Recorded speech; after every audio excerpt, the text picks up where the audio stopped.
Hello everyone, আসসালামু আলাইকুম। আজকে আমরা এই ভিডিওতে ডু ভার্ব নিয়ে আলোচনা করব। গত ভিডিওতে আমরা হ্যাভ ভার্ব নিয়ে আলোচনা করছিলাম। আজকে ডু ভার্ব সম্পর্কে বিস্তারিত জানব। কোনো কিছু করা বোঝাতে আমরা ডু ভার্ব ব্যবহার করতে পারি। ডু ভার্ব মূলত তিনটি: ডু, ডাজ এবং ডিড।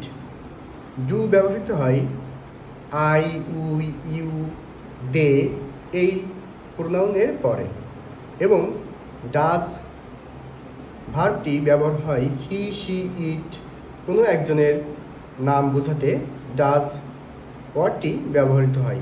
উদাহরণস্বরূপ যদি বলা হয় আমি করি, আই ডু; আমরা করি, উই ডু; তুমি করো, ইউ ডু; তোমরা করো, ইউ ডু; তারা করে, দে ডু।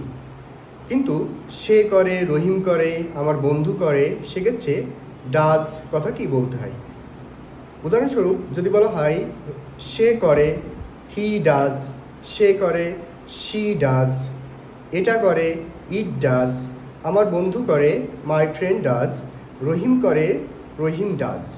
যদি বলা হয় সে কাজটি করে, হি ডাজ দ্য ওয়ার্ক;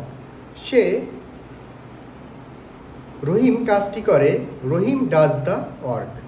এবং ডিড শব্দটি ব্যবহৃত হয় অতীতকালে কোনো কিছু করেছিলাম বা করেছিল এরকম বোঝাতে।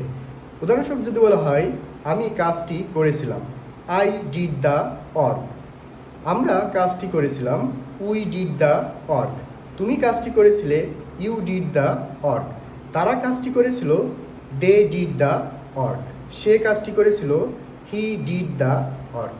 সো এভাবেই তৈরি করুন হাজার হাজার বাক্য। Thank you for watching.